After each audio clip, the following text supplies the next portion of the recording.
오늘도 주님이 공급하여 주시는 풍성한 생명의 양식과 넘치는 은혜와 생명을 주는 보혈의 회복과 참된 평강이 충만하여 지기를 주 예수 그리스도의 이름으로 축복합니다.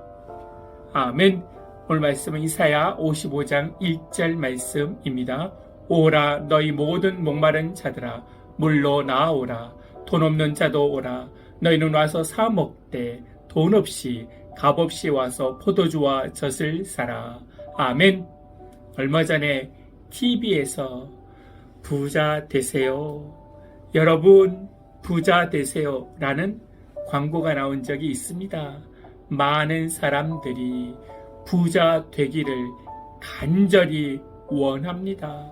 부자 되는 것이 인생의 성공으로 알고 있어 아파트도 무리하여 사고 주식도 비트코인도 투자하고 몰려드는 것입니다.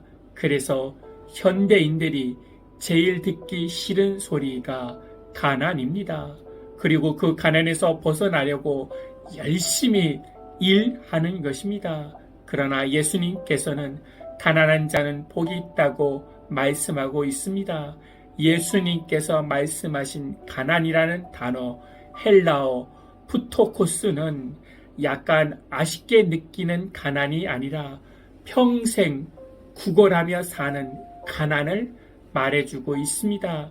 그것은 저주스러운 삶이지 어떻게 복이 되겠습니까? 예수님이 말씀하시는 가난은 심령의 마음의 가난을 말하고 있습니다.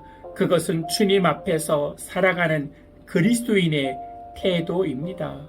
심령의 가난은 물질적인 것으로부터 영향을 받기도 합니다. 부자들이 심령에 가난하기 힘들다는 것입니다. 왜냐하면 하나님보다 물질을 더 의지하기 때문입니다. 차라리 돈이 없었으면 더 기도하고 순종하며 하나님의 때를 기다릴 것입니다. 그러나 나에게 있는 돈으로 쉽게 문제를 해결하려는 것입니다. 신앙의 바른 태도는 심령이 가난한 상태를 말해주고 있습니다. 그러나 신앙의 부자들도 있습니다. 나는 너보다 나은 신앙생활을 한다는 것입니다. C.S. 루이스는 이렇게 말을 했습니다. 우리가 신앙생활 하면서 우리 자신이 다른 사람과 비교해서 좀 더 선하다, 좀 더 낫다, 좀 더 거룩하다고 생각할 때마다 우리는 하나님의 지배를 받는 사람이 아니고 악마의 지배를 받아서 행동하는 사람이다. 내가 새벽 예배 했기 때문에 새벽 예배를 못한 자를 비판하고 정죄하는 것이 아니라 더 큰 은혜로 그 사람을 품어주고 주의 말씀에 순종하는 자로 살아가는 것입니다. 내가 11조를 했기 때문에 11조 못하는 자를 대해 비판하고 정죄하는 것이 아니라 더 큰 은혜로 그 사람을 품어주고 주의 사랑을 나타내는 것이 올바른 신앙의 태도입니다. 내가 그렇게 순종하는 것도 주님의 은혜로 된 것이지 내가 한 것이 아닌 것입니다. 이것이 심령이 가난한 자의 태도입니다. 세상의 거짓 배부름으로 배가 고프지 않다고 착각하는 것입니다.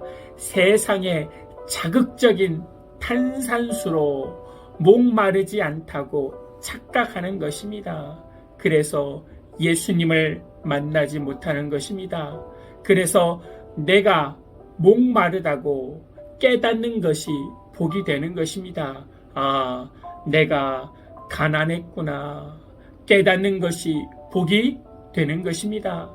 내가 목마르다는 것을 알아야 주님이 주시는 생수를 마시게 되고 만족하게 되는 것입니다. 그러나 내가 목마르지 않다고 생각하기에 신앙생활을 하면서 주님으로 만족을 얻지 못하고 세상에 배부름을 추구하는 것입니다. 자신의 거룩한 행위로 남을 비판하고 정죄만 하는 것입니다. 지금 힘든 인생을 살고 있습니까? 그러면 목마른 것입니다. 그 목마름을 가지고 세상에 가지 마시고 주님께 기도하세요. 나의 소원을 구하지 말고 주님의 뜻을 구하세요.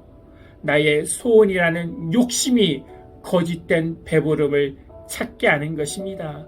그래서 나를 향하신 주님의 뜻을 구해야 나의 목마름이 만족함을 얻습니다. 믿으십니까? 아멘. 하나님, 나의 소원을 이루기 위해 하나님을 이용하는 신앙생활이 아니라 하나님 앞에 하나님의 뜻을 구하는 참된 그리스도인들 되게 하여 주시옵소서.